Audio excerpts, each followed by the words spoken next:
Hey, Jesse Melamed here again. We're at the start of a new trail. Got a nice little outcropping, which, you know, I've never actually built a trail, but I imagine if you build a trail with a walkout feature, you'd want people to come and start out here, take a moment, see where we are, and just kind of enjoy the whole thing. Straight out. Obviously another rock face. Talk about why I was letting go of the brakes. I don't know, there's all that little dust in there. But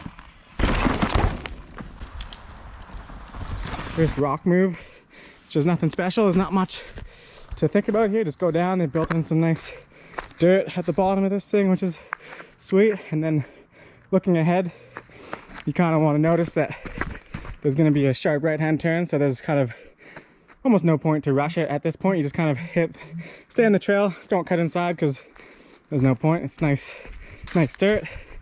And then you come up around this right hander and we kind of get into the first feature, a nice little rock roll. And again, you know, you can kind of see if you look ahead, like it's steep down this whole way, so you're not going to want to pick up too much speed on this one here. Once you get into that dip there, you know that you have a lot of gravity pushing you down, so you can get a lot of good braking traction to slow yourself down before that next feature. There's that first rock roll, and again you can see the dip. Grab a lot of brake because you can see there's something else coming up here. Really good traction on the rock though. Look around, you know, here you can let it go, and then a little bit of a jump there. So in that video I kind of, without even thinking about it, just let go of the brakes, and then had to talk about why I was letting go of the brakes. It's obviously kind of like not the easiest rock face. It kind of looks almost intimidating, and you can kind of go off the side of the trail here. But what I could see when I was here was that, you know, the trail just goes kind of mellowly flat. I don't know what's over there, but I know that at least for here, I might as well, like, I got good traction on this rock. I can just let it roll, and there's a cool little root there that just pop off of. And yeah, when you know like you're safe and you can kind of, you know, see a berm that you can bank into, let go of the brakes and ride it out. And that's kind of the way you kind of slowly piece together a fast trail. You can't always ride everything fast because, you know, if you're on this rock face and you're coming into it, I didn't know it was coming up, and you don't want to come fast into here because you might start grabbing brake and then you're off the end of that. So you have to make sure that you're always in control and know that you will be in control. So here I was slow, and then I was like, oh, I can kind of come out of this. So I kind of let go of the brakes and came out of it with some speed, and then I was on the brakes again before the next section. So like I said, there was enough kind of space for me to stop and see what was coming up here, which is obviously another rock face. I'm kind of almost famous for those here in Squamish now. And this one's got a cool little thing to tell you not to go off the edge there, because that's a serious drop. And you can see the rock here right now. It's kind of dry, which is actually not the grippiest. I think a few days after the rain is when it's the grippiest, so you kind of wash off all the dirt. Yeah, you can see, like, I don't know, there's all that little dust in there, but we have really grippy rock, so it's not too big of a deal. But so for this one, it's kind of a steep rock into a compression and a turn. So you want to make sure, again, like always, you're always looking ahead, you're always scanning front and back. You know, they say to look ahead, but of course when you're on something, you kind of want to make sure you know what you're on, and you've already kind of digested that information and know what you're going to do before you look ahead. And that's when you kind of adjust what you're doing, and it's kind of always a back and forth of where you're looking.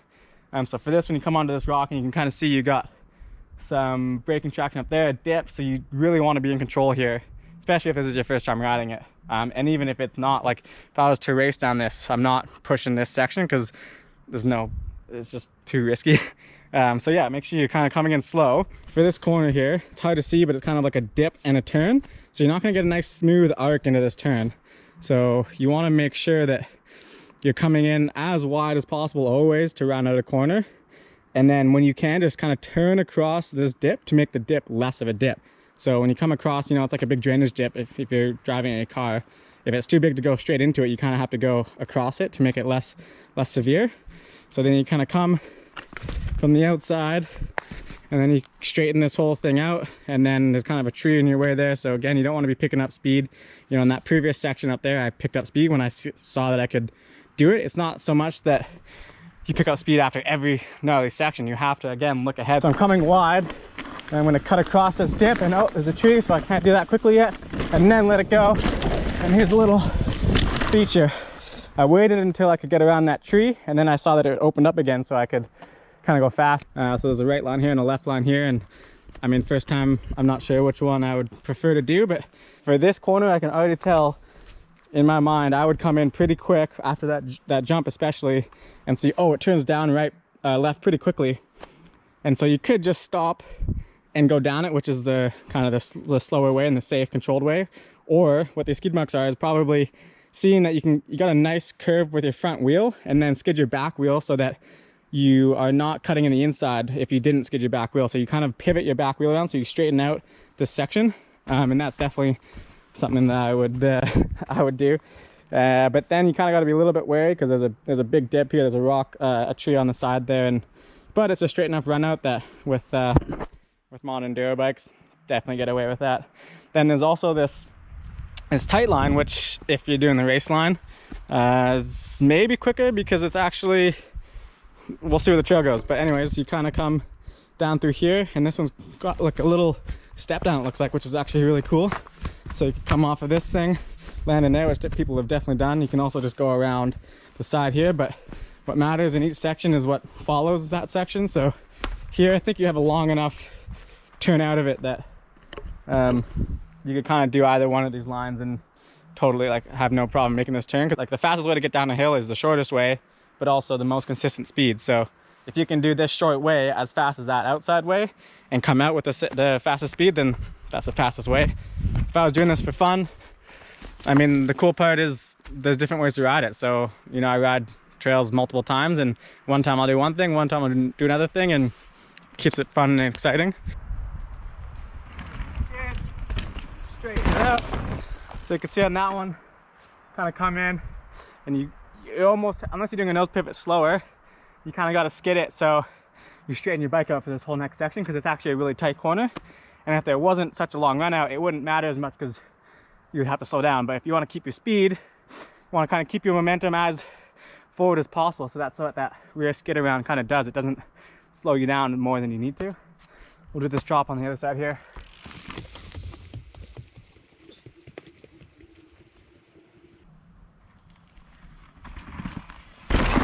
Now we're coming up to whatever this might be.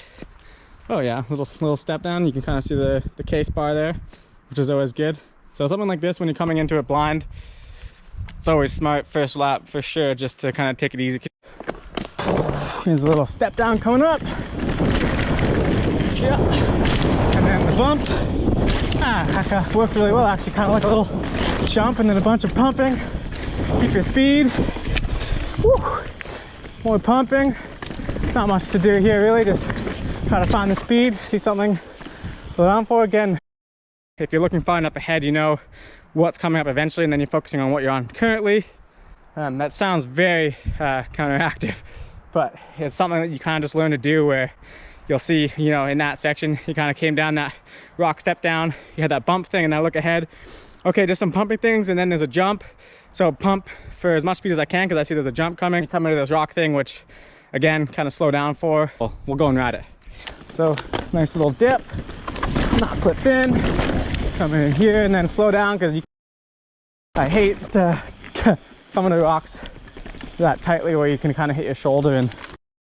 But cool section of trail, kind of cool that they built it under this rock. So in this scenario, actually, way back here where you come through the rock, I can kind of be seeing where the trail's going, and I can see, if I look left, I can see the trail in the distance, so I know that it's kind of got a slight rise. You know, in that sense, I wouldn't push to get more speed, because I know that there's a certain speed that you can ride a trail at. So I would kind of be really eyeing up where I can kind of carry my speed, not dump too much too quickly, not accelerate too quickly where I have to like correct a mistake.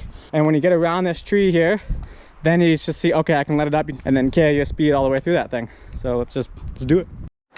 Wherever you're riding, you definitely have to make sure that you aren't assuming anything. You don't know what's going to come up. So again, keep a nice consistent speed, braking.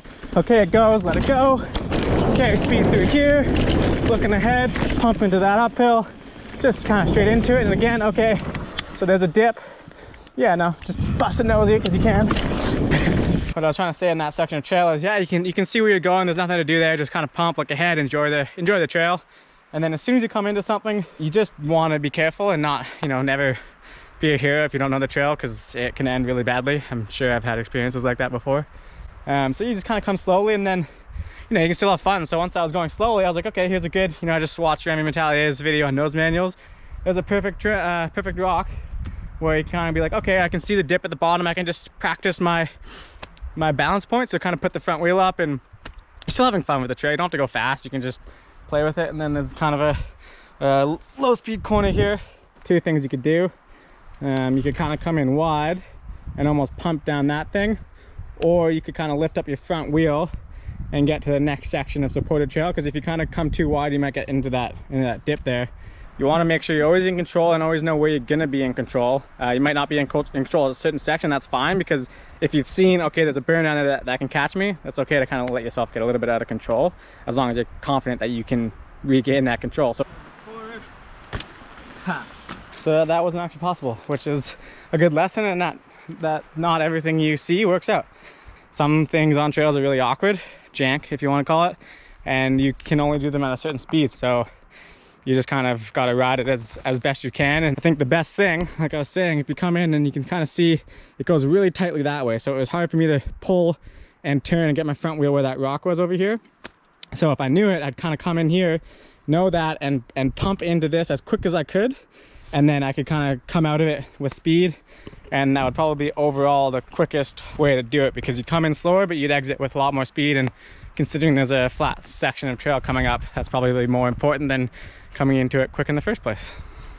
Coming into some normal trail, some rollers, I can see some corners. There's a branch that's sticking in the way, which serves no purpose, and it's pretty much dead, so I have no qualms about taking that out. Nice little right-hand turn. Now you can see a left-hand turn that's washed out.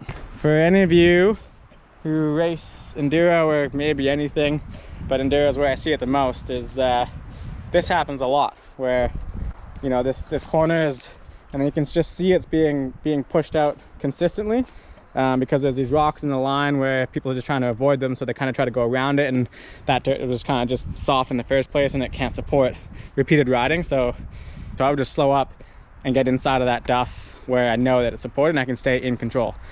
So we're staying main line where it's supported, can continue coming around this corner, some pumping, a little bit of a squeeze through here, looking ahead, put some pedal strokes in. Oh, unweight corner. Yeah, just kind of really love trail features where you can kind of get a bit of an unweight and kind of throw a bit of a shape and kind of see that you're gonna get traction again. If you kind of come in here, you can kind of see it's a rise and then into the corner. And a lot of people, you know, they see jumps, and me included, I love any sort of natural trail double. So I would see that lip, and if there's a landing, that would be sick, but there isn't. There's a corner, so you don't want to pull up off of that. Pump into this roller and unweight. You're kind of waiting to come down, and I kind of came down just here. You can see my marks, and then I had to kind of slash that corner to correct myself, because I had a little bit too much speed for that corner. So if you're able to go even just a little bit slower and then pre-pump into this roller and get the backside of it, you don't have to manual into it. You just make sure you're pumping earlier and kind of pre-hopping into the, that was really close, into the backside of this roller. Then you can get your traction again, you get your gravity down onto your tires, you get the friction, you get the cornering, and then you can kind of scallop these corners in there. You know, things like this, anytime that you can get wide, especially if you see a corner coming in, because you get wide, set it up as much as you can, and you can see people who haven't done that are getting sucked down into this hole, which is gonna get eroded eventually. Like, that's not very supported again there. So if you can get wide and then cut inside of this, you have a lot more traction to carry speed out all the way from that whole section. A little bit of speed here, pull up, nope, into the corner, get this one wide, come inside of those holes, come in, oh, inside that hole. So there's something I just did, which I just watched a video from Steve from Voice-Sprung, suspension tuner in Whistler, and he was mentioning all about this dynamic grip, which is just super high level stuff. Anyways, he was talking about how Danny and Loic in particular do this thing where they really push in to give themselves that weight down in their tires and do quick direction changes. And so that's something I did here. So another blowout right there, you can see in the tree. So you can see not very supported. Basically, when I was coming into that, I could see that that was not supported, and I could see, okay, it just straightens out after that. So I kind of pushed in before it, just quick little direction change. It was super small, so I can kind of be unweighted, maybe a little bit off balance, because I know I can catch myself and get in control again right after it. So you kind of come in, just a little bit of a push, grip, turn to get out of it. So basically right here, it's hard to see, there's the There's the hole. So here, just push in, just kind of unweight, lift up, and then get to the next section of control, which is just past there. Here is a good section to illustrate my point of when to pump, if there is a choice and if you can see it. Your first thing would be to kind of push the first dip, but the problem is if you push into this dip here, you'll be unweighting, and almost it's too short to that next dip where the last one is up into the climb, that you might kind of unweight and hit the front side of that little dip right there and kind of lose some of your speed going up there. So if you could see that, you'd be like, okay, don't push too much into this one and push all of your weight into that next one, because that's where you get all your speed and you'll carry that out up the climb. So don't push into the first one, push into the second one, no pedaling, and just make it easy up the next section. Bust a wheelie because you killed it. The things to note here is you got a big dip here after the rock face and another dip, and then you can kind of see a tree that you have to get around. So this one is again managing the right speed. So you could come in to here, you got a little rise here, you can kind of come in here really hot, you could push into the dip, carry tons of speed, and you'll probably smack straight into that tree. So looking ahead, you'd see that the crux of this whole thing, even though there's a rock face and whatever here, if you're trying to go fast, is this corner around this tree, and that's where you're gonna kind of have a speed limit. So yeah, pump. I really had to work that right hander before the left, and that's something that I probably wouldn't nail every time. So it is important to kind of stay at a consistent speed and just make sure you're gonna hit it every time. Last feature on this trail, bumpy rock face into a left-hander where you can kind of see the main line is getting pretty pushed and washed. They had a cool little barrier put back here that even that's getting pushed out. Then there's a kind of a slight inside line you can see there.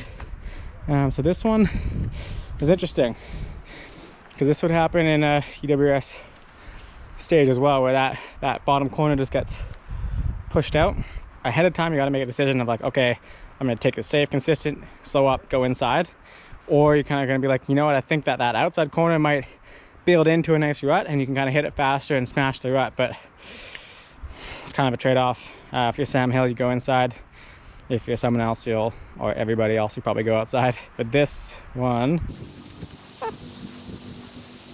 I think that the smash corner is almost too much of a dog leg, that it's not going to be a smooth rut to carry your speed out. So again, you're going to kind of come in, you're just going to hit it, which you'll get control and you'll get traction, but I think you'll just kind of stop, and then it actually looks like there's a tree in the way. So for this, again, consistent speed, carry speed around it, come in nice and slow on the rock, brake before the rock because it's really chunky on this thing, slow up. You want to make sure you hit that compression and don't have to brake. You want to make sure that you have your wheels on the ground so you can keep your traction on this inside.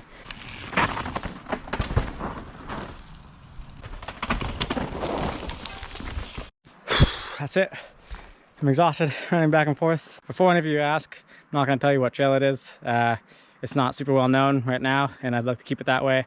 Talk to the builder, he's stoked that I'm stoked, so I can bring you kind of this trail breakdown. Definitely gonna have to go up there and ride it in one full go because it's just super fun, and good to session it now so I kind of know every section and I can kind of find that optimal speed. Again, it's like I don't think I can do it much faster than I did each of those sections. It's just linking all those sections together, getting consistent speed, finding the fun lines, kind of flowing with it, and yeah, so see you on the trails.